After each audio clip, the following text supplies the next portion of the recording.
등장하는 그리스도인에 대한 평가 중에 저의 뇌리에 강하게 박혀 있는 두 가지 표현이 있습니다. 하나는 히브리서 11장 38절의 표현이에요. 이런 말씀입니다. 이런 사람은 세상이 감당하지 못하느니라. 그들이 광야와 산과 동굴과 토굴에 유리하였느니라. 아멘. 세상이 감당하지 못하느니라. 제가 처음 히브리서 말씀을 읽을 때 이 표현이 굉장히 인상적이었어요. 도대체 어떻게 살았길래 세상이 감당하지 못하는 사람들이라는 그런 평가를 받았을까요? 이 말씀의 바로 앞절을 보면 초기 그리스도인들이 어떻게 살았는지를 좀 보여줍니다. 온갖 조롱을 당하고 돌과 채찍에 맞고 감옥에 가고 심지어는 톱에 잘려서 순교하기까지 하는 그런 일들이 있었습니다. 그럼에도 초대교회 성도들은 믿음의 길을 걸어갔습니다. 예수 그리스도를 붙잡고 예수님이 원하시는 길을 걸어갔습니다. 이렇게 보면 진짜 세상이 감당치 못하는 사람인 것이 분명한 것 같습니다. 그리고 또 하나의 표현이 있는데 그게 바로 오늘 본문 6절에 나오는 표현입니다. 본문 6절의 말씀을 한번 보십시오. 발견하지 못함에 야손과 몇 형제들을 끌고 읍장들 앞에 가서 소리질러 이르되 천하를 어지럽게 하던 이 사람들이 여기도 이르매. 천하를 어지럽게 하던 사람들, 이런 평가를 받고 있었습니다. 성도들이 가는 곳마다 무언가 기존의 질서가 파쇄되고 무너지는 일들이 일어난 겁니다. 새로운 사랑의 질서를 자꾸 만들어내기 시작한 겁니다. 그러니까 빛이 비추면 어두움에 있던 자들이 자신도 모르던 어두움을 다 공개하게 되잖아요. 그게 굉장히 불편하죠. 그것과 비슷합니다. 그리스도인들이 가는 곳마다 어두움에 있던 이들이 짜증 섞인 반응을 보이는 겁니다. 왜 저 사람이 내 삶의 반경에 들어와가지고 나의 어두움이 이렇게 공개될 수밖에 없냐, 원망하는 것입니다. 저는 그리스도인에 대한 이런 평가가 참 좋습니다. 비록 초대교회 성도들은 힘들었겠죠. 그런 평가를 받고 또 박해도 있었고 핍박도 있었으니까 그 마음과 삶이 정말 힘들었겠지만 이 평가야말로 진짜 그리스도인다운 제대로 된 평가가 아닐까, 제가 이런 생각을 해보았습니다. 그러면 여러분 어떻게 생각하십니까? 초대교회 성도들은 어떻게 해서 이런 평가를 받을 수 있었을까요? 사람들에게 어떻게 해서 이런 이야기를 들을 수 있었을까요? 우리에게 성경이 있다는 게 참 좋은 게, 성경을 읽으면서 성경 안으로 들어가서 이런 질문들을 던지고 답을 받을 수 있다는 겁니다. 만약 우리가 성경 안에 있는 초대교회 성도들과 성경을 통해서 대화를 나누기 시작한다면 이 질문을 우리가 던졌을 때 굉장히 놀라지 않을 수 없을 것입니다. 왜냐하면 이들이 받았던 이런 평가의 이유가 그리 대단한 것이 별로 없다는 이유 때문입니다. 별로 대단한 게 없습니다. 초대교회에 무슨 대단한 훈련 프로그램이 있었던 것도 아니고 초대교회 성도들이 가지고 있었던 뭐 대단한 그 목표 지향적인 프로젝트가 있었던 것도 아닙니다. 아무것도 없어요. 그럼 무엇 때문에 이들은 이런 삶을 살 수 있었을까요? 초대교회 성도들은 딱 한마디 대답을 해줍니다. 오직 예수 그리스도에 사로잡혀 있었다는 것. 내가 오직 예수 그리스도에 사로잡혀 있었기 때문에 나는 그렇게 살았고 그런 평가를 받았을 거다. 이런 답을 준다는 것입니다.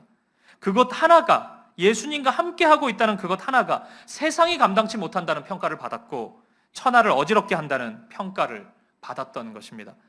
사랑하는 여러분, 만약 오늘 저와 여러분의 모습이 세상이 너무나 자연스럽게 우리를 감당하고 있고 천하를 어지럽게 하기는커녕 천하태평으로 우리가 이 세상을 지금 살아가고 있다면 아마도 그 이유는 우리에게 있어서 뭔가 엄청난 것이 없기 때문은 아닐 겁니다.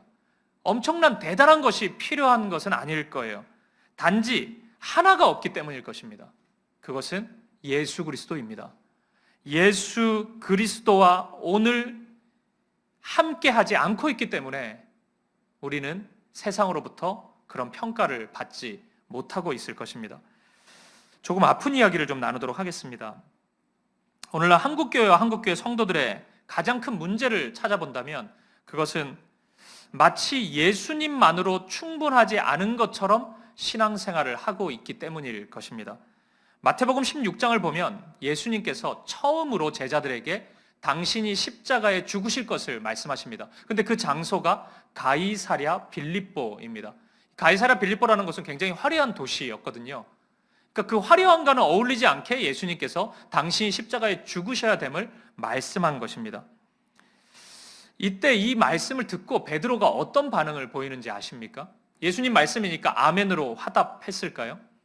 그렇지가 않습니다. 말씀을 한번 보시죠. 마태복음 16장 21절 22절 말씀입니다. 우리 같이 한번 읽어보겠습니다. 시작. 이때로부터 예수 그리스도께서 자기가 예루살렘에 올라가 장로들과 대제사장들과 서기관들에게 많은 고난을 받고 죽임을 당하고 제3일에 살아나야 할 것을 제자들에게 비로소 나타내시니 베드로가 예수를 붙들고 항변하여 이르되 주여 그리 마옵소서 이 일이 결코 죽게 미치지 아니하리이다. 아멘. 베드로는 아멘하지 않습니다. 죽으면 안 된다고 말합니다. 그런 일이 일어나서는 안 된다고 반응합니다. 예수님을 오히려 설득합니다. 왜 그런 나쁜 생각하냐고. 예수님을 다그치고 설득하려고 듭니다. 이에 대한 예수님의 반응을 보십시오. 그 다음 절인 23절을 보세요. 예수께서 돌이키시며 베드로에게 이르시되 사탄아 내 뒤로 물러가라. 너는 나를 넘어지게 하는 자로다. 네가 하나님의 일을 생각하지 아니하고 도리어 사람의 일을 생각하는도다 하시고, 예수님은 그 즉시 사탄아 물러가라 이렇게 외치십니다. 언뜻 보면 베드로의 입장이 굉장히 긍정적이지 않습니까? 죽지 않고 살아날 수 있다고 얘기하니까 얼마나 격려가 되고 힘이 되는 이야기 같아요. 하지만 그것은 사람의 눈에만 좋아 보이는 것이지 하나님의 일이 아니었던 것입니다. 오늘 우리 한국교회는 마치 이 상황의 베드로의 모습 같습니다. 절대로 십자가는 없어야 될 것처럼 이야기를 하고 생각합니다. 좀처럼 십자가의 길로 나아가지 않으려는 강한 논리와 의지를 가지고 있는 것처럼 보입니다. 미국의 신학자 중에 데이비드 웰스라는 한 신학자가 있습니다. 이 사람이 1990년대 말부터 2008년까지 4권의 책을 저술을 했습니다. 이 책이 이 미국 사회에서 미국 교회를 향한 하나의 폭탄이 되었다는 그런 평가를 받았습니다. 책 제목이 이렇습니다. 1권이 신학 실종, 2권이 거룩하신 하나님, 3권이 윤리 실종, 마지막 4권이 용기 있는 기독교, 이렇습니다. 그러니까 핵심이 이래요. 어느 순간 미국 교회에 진리가 실종되었다는 겁니다. 이 신학 실종이라는 제목이 이 신학이라는 학문이 사라졌다는 얘기가 아니고 이 하나님을 아는 지식이 사라졌다는 거예요. 그러니까 교회에 가보면 하나님을 모른다는 거예요. 다 진리가 다 사라져버렸다는 겁니다. 거룩하신 하나님이 보이지 않는다는 거예요. 거룩하신 하나님이 실종되었다는 겁니다. 믿음이 만들어내는 신자의 아름다운 삶이 다 사라져버렸다는 것입니다. 놀라운 진단이 뭐냐면 모두가 이걸 느끼고 있다는 거예요. 미국교회 성도들이 다 느끼고 있는데 그걸 바꾸려고 애를 쓰지 않는다는 겁니다. 왜냐하면 복음의 진리 말고 붙잡고 싶은 더 강한 것이 있기 때문입니다. 예수님 좀 희미해져도 내가 원하는 거 그거 얻을 수 있으면, 내가 원하는 거 얻어낼 수 있으면 괜찮다고 생각하고 있는 것입니다. 책에서는 이렇게 얘기해요. 그래서 미국 교회가 점점 교회의 그 외적인 성장을 추구하는 모습으로 체질이 변해버렸다는 겁니다.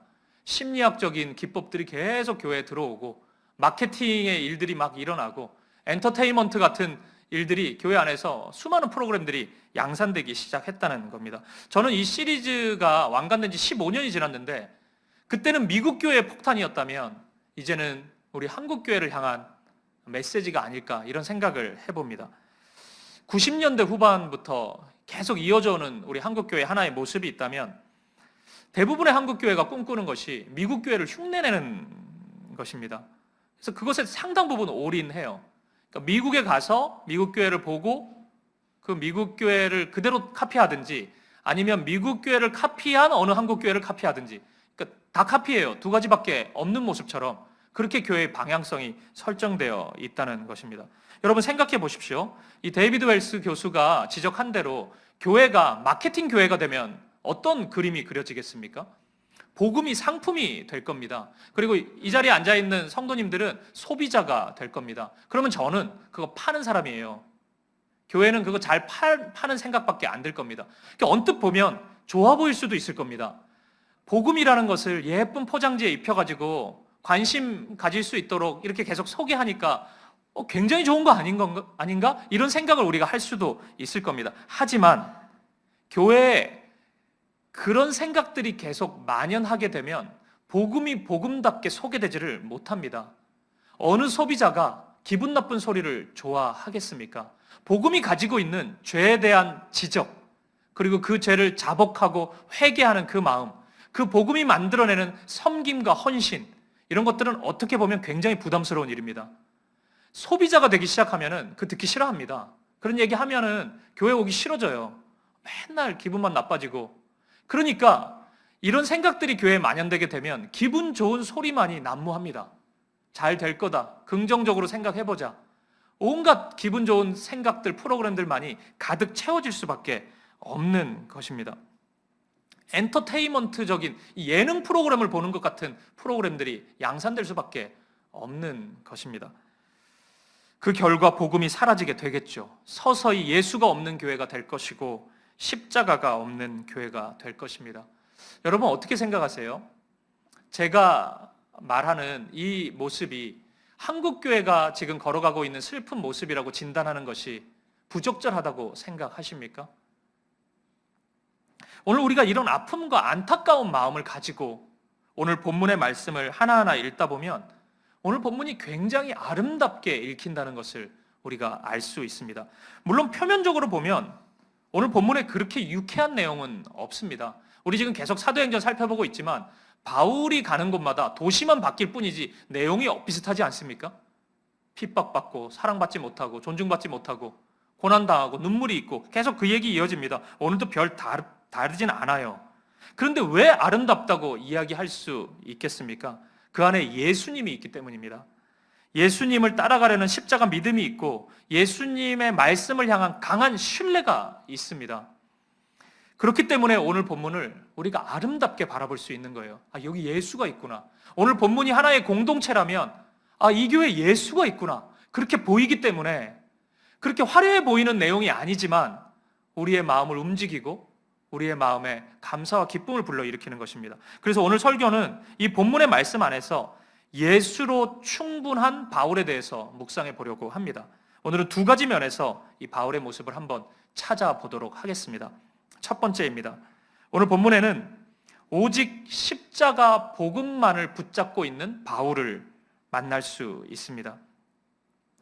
빌립보라는 도시를 이제 바울이 떠나요. 그리고 나서 오늘 본문에 도착한 것이 데살로니가라는 도시입니다. 이곳에서 오늘 말씀에 의하면 한 3주 정도 머무르게 되는 것 같은데 바울은 이 지역에 가자마자 지체 없이 하나의 행동을 하기 시작합니다. 오늘 본문의 2절과 3절 말씀이 그것입니다. 같이 한번 읽어보겠습니다. 시작. 바울이 자기의 관례대로 그들에게로 들어가서 새 안식일에 성경을 가지고 강론하며 뜻을 풀어 그리스도가 해를 받고 죽은 자 가운데서 다시 살아나야 할 것을 증언하고 이르되 내가 너희에게 전하는 이 예수가 곧 그리스도라 하니 아멘. 자기의 관례대로 안식일에 성경을 가지고 강론했다고 말씀합니다. 여기서 관례라는 표현은 늘 하던 대로라는 거죠. 이 바울의 루틴이라는 겁니다. 그것이 오직 성경 말씀을 전하는 것이었다. 그렇게 말씀합니다.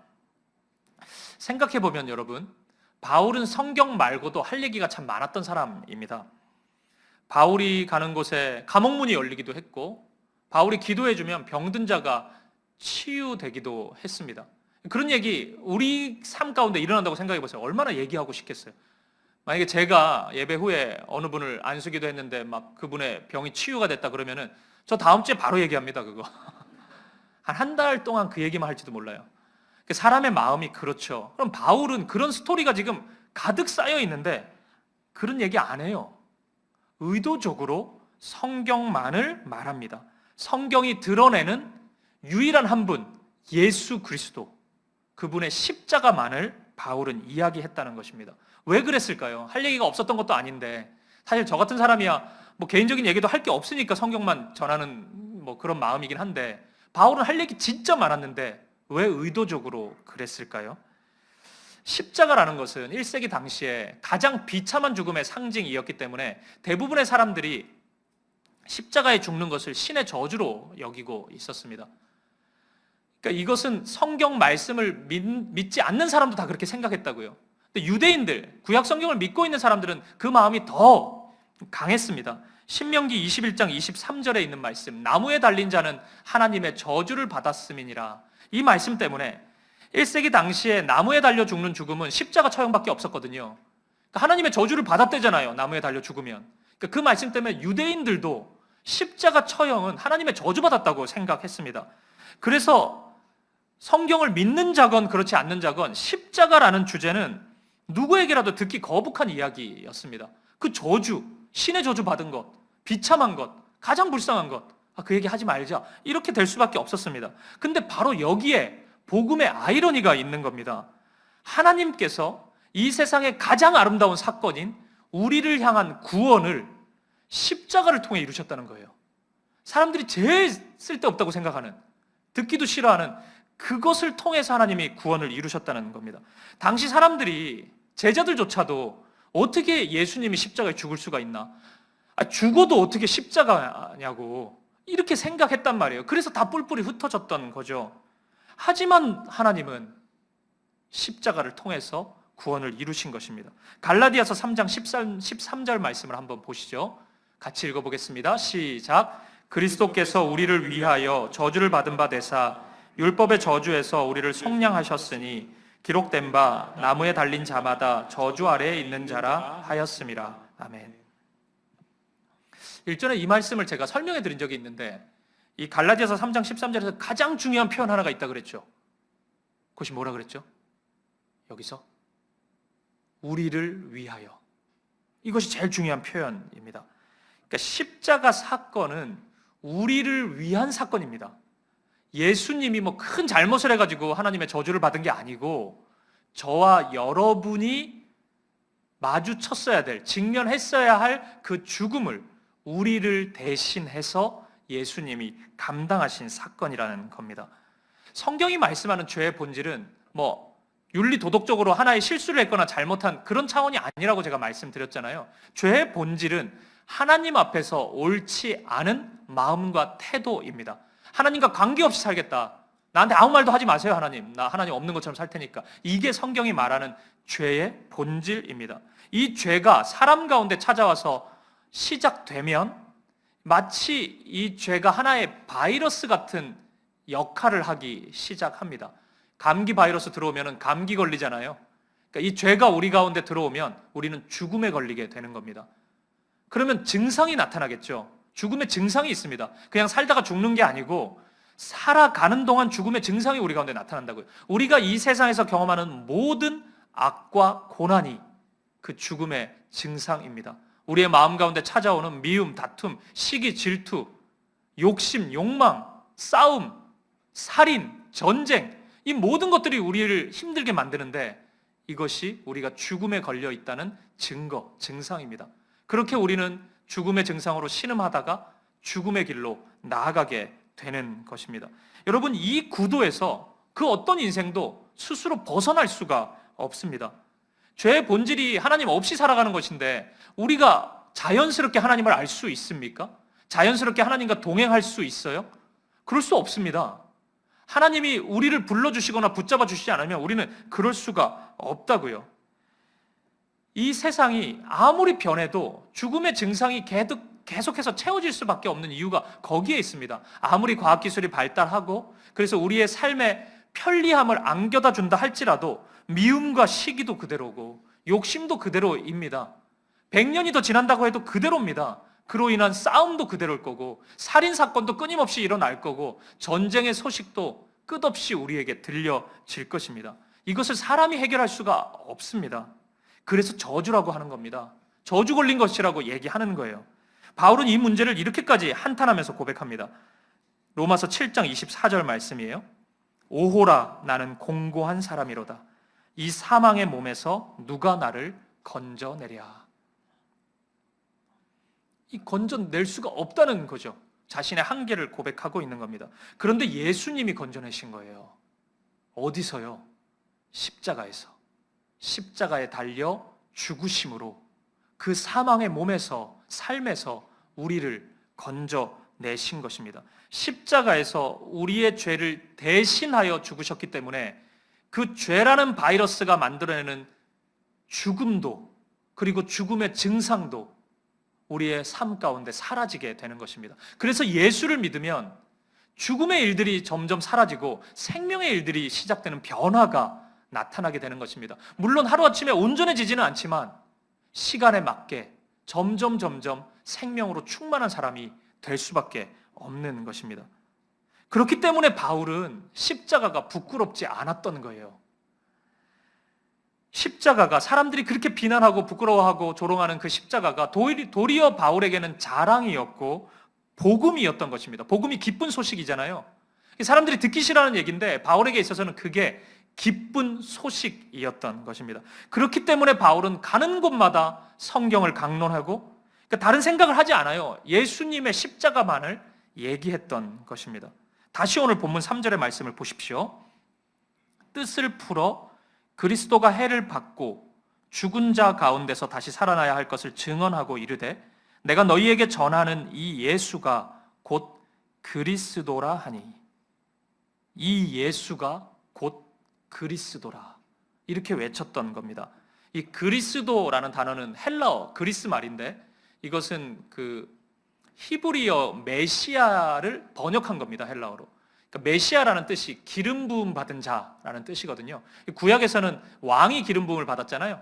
그러니까 그리스도라는 말은 왕이라는 이야기입니다. 이 예수가 곧 왕이다, 나의 주인이다, 이렇게 고백을 하는 겁니다. 근데 여기서 중요한 것은 이 예수가 지금 어떤 모습의 예수라는 거예요.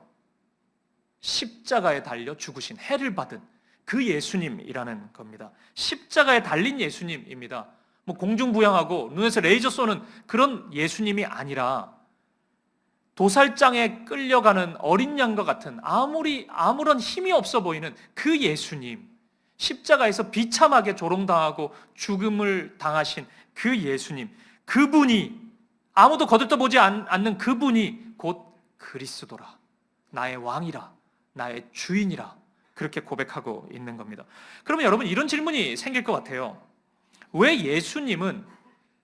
하나님은 십자가의 방식으로 당신의 구원을 이루셨을까요? 십자가의 방식 말고 좀 사람들의 눈길을 끌 수 있는, 관심 가질 수 있는 그런 세상의 방법도 많지 않습니까? 헐리우드 영화 방식으로 좀 예수님이 구원을 이뤄도 되잖아요. 뭐 캡틴 아메리카나 아이언맨, 엄청난 힘을 소유하잖아요. 헐크, 뭐 이렇게 되면은 깜짝 놀래고 그 앞에 굴복도 하고 그럴 것 같은데, 왜 하나님은 굳이 사람들이 정말 보잘것없다고 생각하는 십자가의 방식으로 당신의 구원을 이루셨을까요? 이 질문에 대한 답은 쉽지가 않아요. 왜냐하면 예수님의 십자가는 철저히 하나님 편에 속해 있는 하나님의 계획 가운데 이루어진 일이기 때문에 우리가 그 하나님의 마음을 온전히 알기는 어렵습니다. 하지만 성경을 읽다 보면 약간의 힌트를 발견할 수가 있습니다. 고린도전서 1장 23절부터 25절까지 말씀입니다. 우리는 십자가에 못 박힌 그리스도를 전하니 유대인에게는 거리끼는 것이요 이방인에게는 미련한 것이로되 오직 부르심을 받은 자들에게는 유대인이나 헬라인이나 그리스도는 하나님의 능력이요 하나님의 지혜니라. 25절 같이 보죠. 하나님의 어리석음이 사람보다 지혜롭고 하나님의 약하심이 사람보다 강하니라. 아멘. 십자가는 누군가에게는 거리끼는 것처럼 보이고 미련한 일처럼 보이죠. 왜 그 길을 가나? 왜 죽는 길을 택하나? 이렇게 보일 수 있죠. 근데 왜 하나님이 거기에, 그 보잘것 없어 보이는 그곳에 하나님의 지혜와 능력을 담으셨냐고요? 하나님의 어리석음이나 약함이 사람의 지혜나 강함보다 더 크다는 것을 보여주시기 위해서, 만약에 그 도구가 이 세상에 어떤 힘과 능력을 가진 것이 도구가 되었다면 사람들이 그걸 주목할 수 있으니까 하나님은 아무도 거들떠보지 않는, 기대를 1%도 가질 수 없는 그 십자가를 통해서 당신의 구원을 이루셨다는 것입니다. 사랑하는 여러분, 오늘 여러분은 예수님의 십자가가 여러분을 죄에서 건지신 하나님의 구원임을 믿으십니까? 만약 여러분이 믿으신다면 예수님만을 붙잡으십시오. 예수님만을 얘기하십시오. 예수님만을 의지하십시오. 예수님의 십자가를 붙잡고 기꺼이 그 길을 걸어가십시오. 십자가의 길을 걸어가는 그 삶, 십자가의 전달자가 되어서 여러분이 어디에 있든지 이 십자가가 나의 자랑입니다. 나의 전부입니다. 당당하게 고백할 수 있기를 주님의 이름으로 간절히 축복합니다. 그리고 바로 이 지점, 여기에서 예수로 충분한 바울의 두 번째 모습이 나타납니다. 그것은 예수님을 주님, 주인으로 모시며 살아가는 모습입니다. 십자가에서 구원이 일어났다 그러니까 사람들이 관심을 가지지 않아요. 십자가가 보잘것없는 일이니까, 생각도 하기 싫은 일인데 십자가를 자꾸 쳐다보라고 하니까 사람들이 보고 싶지가 않죠. 미련하고 어리석은 모습처럼 보이기 때문입니다. 그래서 바울과 초대교회 성도들은 한 가지 방법을 찾습니다. 그것은 복음을, 그 십자가 복음을 말뿐만이 아니라 삶으로 보여주기 시작했다는 것입니다. 그 시작이 바로 예수님을 그리스도, 주님으로 고백하는 것이었습니다. 그리스도가 왕이라는 의미라 그랬잖아요. 이 주님, 주라는 단어는 이 그리스어로, 헬라어로 퀴리오스인데, 일전에 한번 말씀드린 것처럼 이 퀴리오스라는 단어는 로마 황제 가이사에게 사용됐던 호칭이란 말이에요. 시저 황제를 주님이라고 다들 고백을 했단 말이에요. 그런데 바울과 초대교회 성도들은 그걸 거부하고 예수님을 나의 퀴리오스라고, 주님이라고 고백하기 시작합니다. 그러니까 이것은 엄청난 도전인 거예요. 그러니까 이건 그냥 말만 할 수 있는 그런 언어가 아닌 거죠. 이건 반드시 삶을 동반할 수밖에 없는 언어인 것입니다. 이렇게 고백하는 순간 가이사가 퀴리오스가 아니라, 주님이 아니라 예수님이 주님입니다라고 고백하는 순간 자신의 삶의 노선이 정해진 겁니다. 그냥 내가 말로만 하고 집에 와서는 괜히 그렇게 얘기했네, 뭐 이런 게 아닌 거예요. 그냥 결단인 겁니다. 내가 그렇게 걸어가는 것입니다. 오늘 이 고백이 오늘 본문 안에 너무나 가득히 채워져 있다는 거예요. 3절 보면 이 예수가 곧 그리스도라. 우리는 예수는 그리스도, 이거 너무 많이 고백하고 찬양하지만 초대교회 성도들에게 있어서, 바울에게 있어서 이 고백은 목숨을 건 고백이에요. 예수가 나의 왕이라고. 이건 가이사가 내 왕 아니라는 얘기거든요. 7절 말씀, 다른 임금 곧 예수라. 왜 다른 임금입니까? 사람들이 따르는 임금 가이사가 있지 않습니까? 가이사가 아니라 나의 왕은 예수님이라고 고백하는 것입니다. 자신들의 삶의 노선을 정확히 보여주는 거예요. 삶으로 정확히 보여주는 것입니다. 그래서 이 훗날 이 데살로니가 이 지역에 이제 교회가 세워지고 그 교회에 보냈던 편지, 데살로니가 전서, 후서가 있는데 데살로니가 전서 1장 5절에서 바울은 이렇게 고백합니다. 우리 같이 한번 읽어보죠. 시작. 이는 우리 복음이 너희에게 말로만 이른 것이 아니라 또한 능력과 성령과 큰 확신으로 된 것임이라. 우리가 너희 가운데서 너희를 위하여 어떤 사람이 된 것은 너희가 아는 바와 같으니라. 아멘. 복음이 너희에게 말로만 이른 것이 아니라. 말만 하지 않았어요. 바울은 삶으로 보여주었습니다. 성령의 충만한 삶으로 복음을, 십자가의 복음을 바울은 보여주었던 것입니다. 사랑하는 여러분, 성경이 말씀하는 세상 나라와 하나님 나라는 확연한 차이가 있습니다. 세상 나라는 한마디로 구속적 폭력의 나라라고 그렇게 표현할 수 있습니다. 그러니까 세상 나라의 백성을 불러 모을 때 폭력의 방식을 사용해요. 가이사의 말을 안 들으면 힘과 그가 가지고 있는 그 권세로 사람을 찍어 누릅니다. 감옥에 가두기도 하고 때리기도 하고 경제적인 불이익을 주기도 하고 심지어는 죽이기까지 합니다. 그러니까 그 두려움 속에서 그 나라의 백성이 되어가는 거죠. 세상 나라는 언제나 이렇습니다. 우리가 이 세상 나라의 힘에 굴복하면 좀 편안해집니다. 근데 여러분, 문제가 바로 거기서부터 시작이 돼요. 좀 편안해지거든요. 세상의 질서에 내가 병합되니까. 근데 이제 그 순간부터 가이사에게 절해야 됩니다. 가이사의 명령에만 순종해야 됩니다. 우리는 가이사의 종이 되고 그 노예처럼 살아갈 수밖에 없는 것입니다. 연초에 살펴봤던 다니엘서가 그것을 보여주잖아요. 바벨론 왕에게 순종하지 않으면 풀무불에 던져져요. 불타 죽는 거예요. 아니면 사자굴에 던져지든지 사자밥이 되든지. 얼마나 무섭습니까? 얼마나 잔인해요. 그래서 바벨론 왕에게 순종하기로 결단하면은 선물이 주어져요. 사내진미 선물을 줍니다. 그러니까 밥 맛있게 먹을 수 있어요. 근데 그때부터가 문제인 겁니다. 이제 바벨론 왕의 신하가 되는 겁니다. 바벨론 왕의 명령대로만 살아야 되는 거예요. 하나님 말씀대로 살지를 못해요. 하나님을 따라가는 하나님 나라의 백성이 되지 못하는 것입니다. 이것이 바로 이 세상이 사용하는, 모습만 좀 바뀔 뿐이지, 구속적 폭력의 방식이 있는 것입니다. 이 세상은 언제나 우리를 그렇게 윽박지릅니다. 이렇게 안 할 거야? 그러면 실패할 텐데. 그러면 너는 여기서 소외될 텐데. 괜찮아? 그래도 괜찮아. 그렇게 살아도. 우리에게 겁을 주는 겁니다. 그런데 바울과 초대교회가 보여준 질서는 전혀 다른 것이었습니다.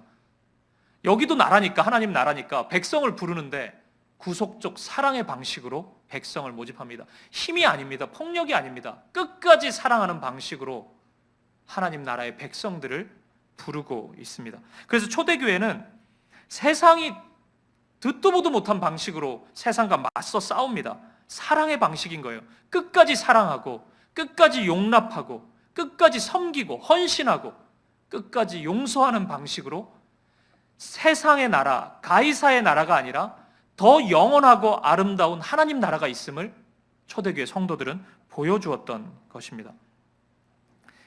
세상 나라의 임금인 가이사와는 전혀 다른 임금 예수 그리스도를 그렇게 보여주었던 것입니다. 여러분, 왜 그랬는지 아십니까? 왜 그런 방식으로, 사랑한다는 것은 은근히 약자가 되는 것 같고 을이 되는 것 같은 느낌인데, 왜 그런 방식으로 이 하나님 나라를 증거했는지 아세요? 예수님이 우리에게 그렇게 하셨기 때문입니다. 예수님이 우리에게 폭력의 방식으로 우리를 변화시키려고 하셨습니까? 우리가 하나님 말씀을 이렇게 들었는데 우리가 부족해가지고 나 그래도 싫은데 뭐 이렇게 했을 때 하나님이 우리를 때리십니까? 우리에게 저주하세요? 끝까지 사랑하십니다. 사랑의 방식으로 우리를 설득하시고 설복하시면서 하나님의 백성이 되게 하셨습니다. 예수님이 그렇게 하셨기 때문에, 예수님이 힘으로 하지 않고, 예수님이 권능으로 하지 않고 십자가의 죽으심으로, 그 사랑으로 우리를 구속하셨기 때문에 바울은 그렇기 때문에 끝까지 예수였던 겁니다. 바울이 할 말이 없어서가 아니라, 바울이 능력이 없어서가 아니라 바로 그 이유 때문에 바울은 예수였던 겁니다. 끝까지 예수만 전했고, 끝까지 예수만으로 만족했고, 끝까지 예수님과만 함께 거했던 것입니다. 그것이 바울의 삶이었던 것입니다. 비록 본문 5절 말씀처럼, 5절 말씀 보면 저작거리의 그 깡패들한테 두드려 맞고 막 그런단 말이에요. 말도 안 되는 일을 겪어도 바울은 그래도 오직 예수밖에 없습니다. 예수님만 붙잡습니다. 여러분, 바울이 그렇게 살아갈 때 하나님의 능력이 나타난 것입니다. 우리가요, 가이사의 사람이 되어서 수많은, 이제 2023년 대한민국에 수많은 가이사들이 있잖아요. 그 가이사에 굴종하면서 우리가 살아가면은 그 가이사의 영향력 아래에 있게 되니까 좀 편한 게 있거든요. 그런데 그건 영원한 것이 아닙니다. 그것은 금방 사라져 버린다고요. 그리고 그것이 주는 혜택과 안녕은 거기까지라고요. 그런데 예수의 나라에 살기 시작하면 영원한 만족과 기쁨을 누릴 수 있는 것입니다. 우리의 생각과 힘을 뛰어넘어서 하나님의 능력이 나타나게 되는 것입니다. 예수님의 구원이 십자가에서 나타난 것처럼, 보잘것 없어 보여도 우리가 십자가를 의지하고 붙잡고 나아가면 하나님의 능력이 거기서 나타나는 것입니다. 여러분 기억하십시오. 십자가를 지고 가는 것이 미련해 보일 수 있습니다. 저는 그것을 부인하는 사람이 아닙니다. 제가 무슨 산에 있는 사람입니까? 이 세상에서 예수 붙잡고 살아가는 것이 얼마나 고단하고 힘든 일인지 충분히 압니다. 그리고 젊은 친구들에게 있어서는 그것이 얼마나 쪽팔리는 일인지도 압니다. 하지만 세상이 그렇게 바라본다 할지라도 우리가 십자가의 길을 걸어갈 때 반드시 하나님의 능력이 거기에 나타난다는 것입니다. 모두가 섬기는 세상 임금 가이사 대신에 다른 임금, 진정한 임금 예수 그리스도를 섬기고 그분만을 따라가는 저와 여러분 되시기를 주님의 이름으로 간절히 축복합니다. 말씀을 마무리하겠습니다. 마지막으로 저는 오직 예수님만을 전하고 예수님과만 함께했던 그 데살로니가 바로 이 지역이죠. 이곳에서의 그 사역의 결과를 여러분에게 소개하고 싶습니다. 오늘 본문만 보면 예수와 함께하는 것이 아무것도 아닌 것처럼 보이죠. 깡패들에 의해서 욕먹고 매맞고 사람들에 의해서 쫓겨나고 뭐 그러지 않습니까? 만약 제가 이 바울 전도팀의 일원이었다면, 제가 이 데살로니가 정도까지 갔으면 내가 여기서 뭐 하고 있나 생각했을 것 같아요. 어떻게 가는 동네마다 이런 핍박이 있고 이런 고난이 찾아오나. 한두 번은 내가 참는데 갈 때마다 어떻게 이럴 수 있나. 이런 삶이 의미가 있나? 저 분명히 그런 생각했을 것 같아요. 하지만 여러분, 이곳 데살로니가 결국에는 어떻게 됩니까? 여러분이 답하실 수 있잖아요. 우리가 지난 7월에 데살로니가 전서를 함께 나누지 않았습니까?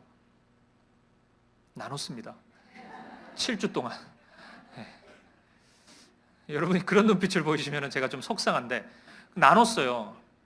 바로 그 교회입니다. 내일의 데살로니가는 그 모습이라고요. 데살로니가 전서 1장에 보면은 오직 예수님을 본받는 교회라고 그렇게 평가합니다. 믿음의 역사가 나타났고 사랑의 수고가 있었대요. 소망의 인내가 있었대요. 모든 믿는 자의 본이 되어서 믿음의 소문이 각처에 퍼진 교회라고 소개합니다. 그러니까 1세기 당시에 예수 믿는 게 어떤 모습이냐고 물어보면은 많은 이들이 데살로니가 교회를 가리켰다는 거예요. 데살로니가 교회 성도처럼 믿으면 되지. 그게 예수 믿는 거지. 이렇게 얘기했다는 거예요. 데살로니가 바로 이 지역에 세워지는 교회가 그 모습으로 바뀌는 것입니다. 기적이 일어나는 것이에요. 오늘 혹시 여러분의 현실이 오늘 본문의 데살로니가처럼 보이지는 않습니까? 맨날 고난과 고통이 이어지는 것 같고 절망이 끝없이 계속 연결되는 것 같은 그런 순간이십니까? 여러분 너무 절망하지 마십시오. 그리고 좌절하지도 마십시오. 끝까지 십자가의 길을 걸어갈 수 있기를 간절히 축복합니다. 여러분을 구원한, 저를 구원하고 여러분을 구원한 그 십자가 복음을 신뢰하십시오. 오늘 여러분이 서 있는 오늘의 데살로니가가 내일도 그 모습은 아닐 것입니다.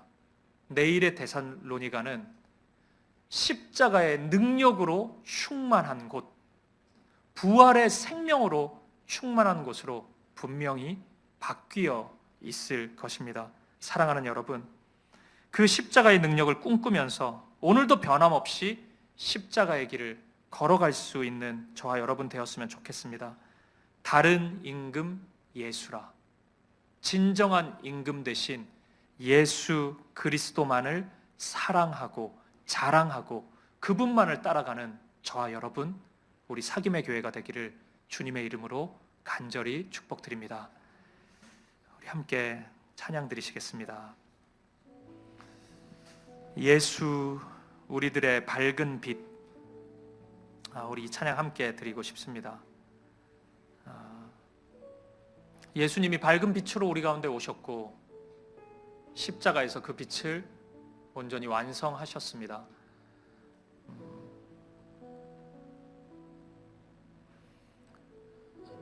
오늘 여러분의 삶이 오늘 본문의 데살로니가처럼 보인다 할지라도 예수님의 십자가를 우리가 붙잡고 있다면 내일의 데살로니가를 꿈꿀 수 있어야 합니다. 예수님이 십자가에 죽으시고 끝나지 않았습니다. 3일 만에 다시 살아나셨습니다. 그것이 십자가의 능력입니다. 그것이 생명입니다. 우리는 이미 말씀을 통해서 데살로니가 교회를 다 봤습니다. 얼마나 아름다운 교회가 되었는지 보았습니다. 오늘 바울이 십자가만을 붙잡고 십자가만을 외쳤던 것은 헛된 일이 아니었습니다. 오늘 말씀만 보면 미련해 보이거든요. 저렇게 두드려 맞으면서까지 왜 저렇게 사나 싶었을 겁니다. 미련해 보였을 겁니다. 하지만 헛된 삶이 아니었습니다. 주님의 능력이 그곳에서 나타났습니다. 오늘 저와 여러분이 예수님을 붙잡아야 될 이유가 충분하지 않습니까? 왜 세상 사람들처럼 생각하셔요? 왜 예수를 모르는 사람들처럼 십자가를 부끄러워하십니까? 왜 머뭇머뭇하십니까? 왜 그 앞에서 주저하십니까? 기꺼이 걸어가십시오. 그러면 능력이 나타날 것입니다. 하나님의 생명이 반드시 나타날 것입니다. 예수님이 보여주셨고 오늘 바울이 보여주었습니다. 이제 우리가 증명할 차례입니다. 예수님의 십자가를 붙잡고 나아가는 우리가 되었으면 좋겠습니다. 그 믿음을 가지고 우리 함께 이 찬양의 고백을 드리도록 하겠습니다. 예수 우리들의 밝은 빛, 예수 우리들의 밝은 빛 은혜와 긍휼을 베푸시는 주 의의 길을 따라가는 주의 자녀들에게 항상 밝은 빛을 비추시네. 그는 구원의 주 하나님, 그는 구원의 주 하나님, 공의로 세상을 다스리시네. 주를 경외하는 자들에게 부어주신 놀라운 주님의 영광, 하늘에서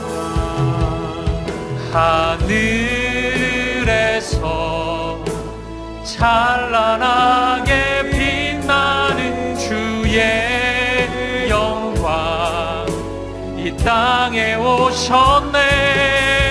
어둠을 밝히고 새 생명 주시네. 영원히 빛나는 나의 예수 높이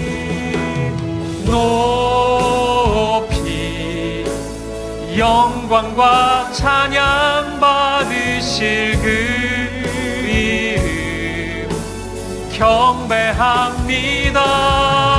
슬픔을 거두고 내게 자유 주시네. 기쁨의 노래를 영원한 나의 빛 예수. 우리 다시 한번 고백합시다. 예수 우리들의 밝은 빛, 예수 우리들의 밝은 빛 은혜와 긍휼을 베푸시는 주님, 은혜와 긍휼을 베푸시는 의의 길을 따라가는 주의 자녀들에게 의의 길을 따라가는 주의 자녀들에게 항상 밝은 빛을 비추시네. 그는 구원의 주 하나님, 구원의 주 하나님, 공의로 세상을 다스리시네. 주를 경외하는 자들에게 부어주신 놀라운 주님의 영광, 하늘에서 찬란하게 빛나는 주의 영광 이 땅에 오셨네. 어둠을 밝히고 새 생명 주시네. 영원히 나의 예수님, 나의 예수 높이 영광과 찬양 받으실 그 경배합니다. 슬픔을 거두고 내게 자유 주시네. 기쁨의 노래를 영원한 나의 빛 예수께. 우리 함께 기도하며 나아갈 때, 사랑하는 성도님, 오늘 한 해를 마무리하는 이 지점에서 오늘 여러분이 서 있는 그 자리가 오늘 본문 속에 있는 데살로니가처럼 느껴지십니까? 예수 믿는 게 무슨 의미가 있나?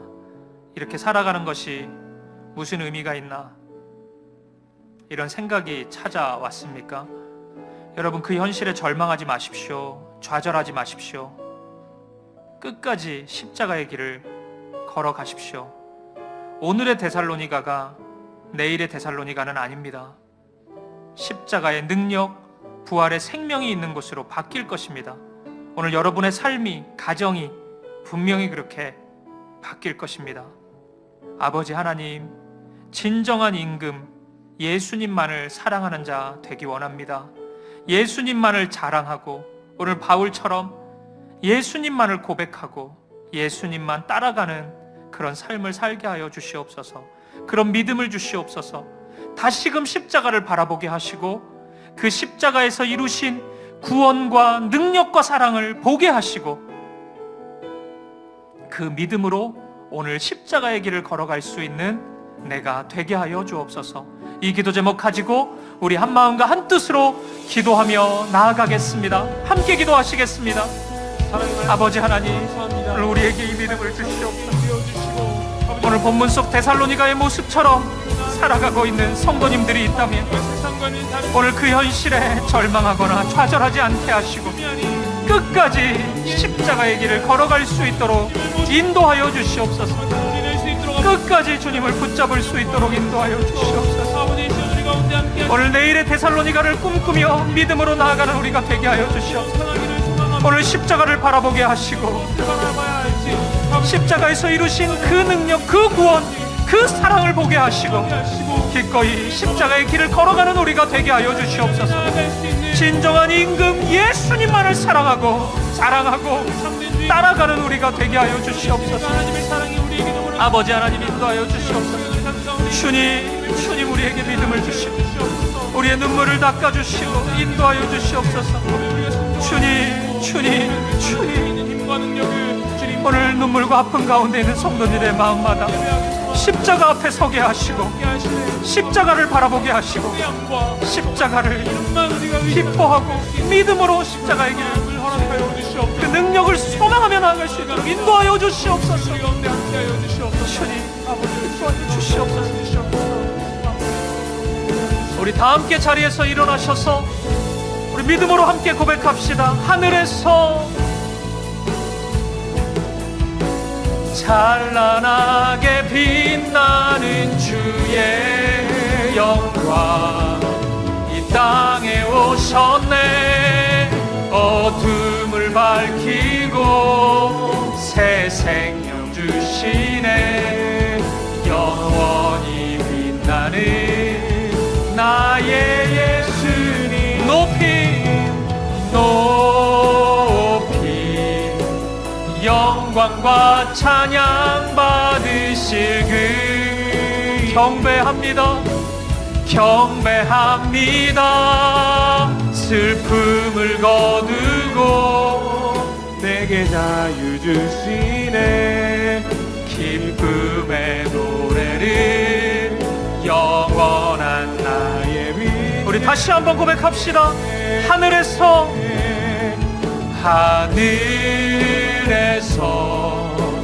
찬란하게 빛나는 주의 이 땅에 오셨네.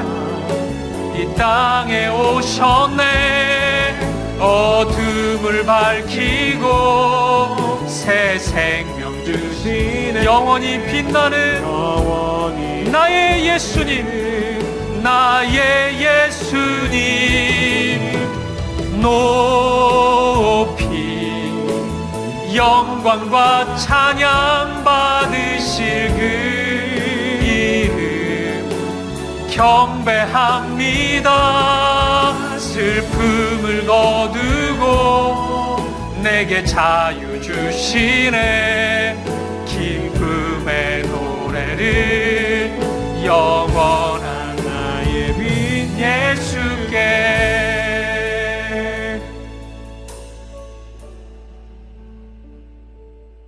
아버지 하나님, 오늘 이 시간 주님께서 우리 손을 붙잡아 주시지 않으면, 오늘 우리의 마음을 붙잡아 주시지 않으면 오늘 우리는 얼마든지 우리의 삶의 자리에서 예수님을 포기하고 가이사를 의지하며 그 길로 달려갈 자들입니다. 아버지, 우리를 불쌍히 여겨 주시옵소서.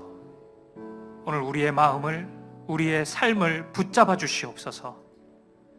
오늘 다시금 십자가 앞에 서게 하시고 우리의 죄와 죽음을 대신해서 우리를 구원하신 예수님을 만나게 하여 주옵소서. 미련해 보이고 어리석어 보인다 할지라도 십자가를 끝까지 붙잡게 하시고 포기하지 않게 하시고 십자가의 길을 걸어가는 우리가 되게 하여 주옵소서. 오늘 비록 서 있는 현실이 오늘 말씀 속 데살로니가처럼 보인다 할지라도 십자가 믿음으로 내일의 데살로니가를 꿈꾸는 우리가 되게 하여 주옵소서. 십자가의 능력, 부활의 생명이 있는 곳으로 우리의 삶이, 우리의 가정이 바뀔 것을 확신합니다. 그 능력으로 우리에게 임하여 주시고 우리와 함께하여 주시옵소서.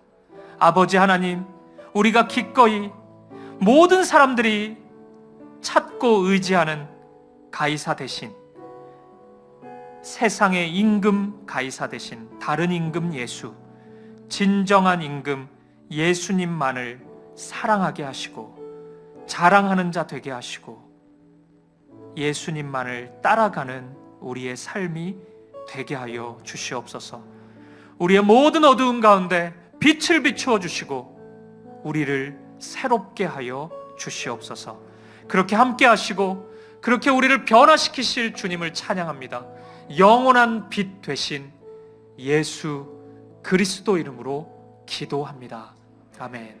이제는 주 예수 그리스도의 은혜와 하나님 아버지의 사랑과 성령의 아름다운 사귐이 세상 임금 가이사 대신 가이사의 길 멈추고 다른 임금 예수, 진정한 임금 예수님만을 사랑하고 예수님만을 자랑하고 예수님의 십자가의 길을, 나의 십자가를 지고 따라가기로 결단하는, 그래서 오늘의 데살로니가를 서 있지만 내일의 데살로니가를 믿음으로 꿈꾸는 사랑하는 사귐의 교회 성도님들 머리머리 위에 이들의 가정과 삶의 걸음걸음마다 이제로부터 영원까지 함께 있을지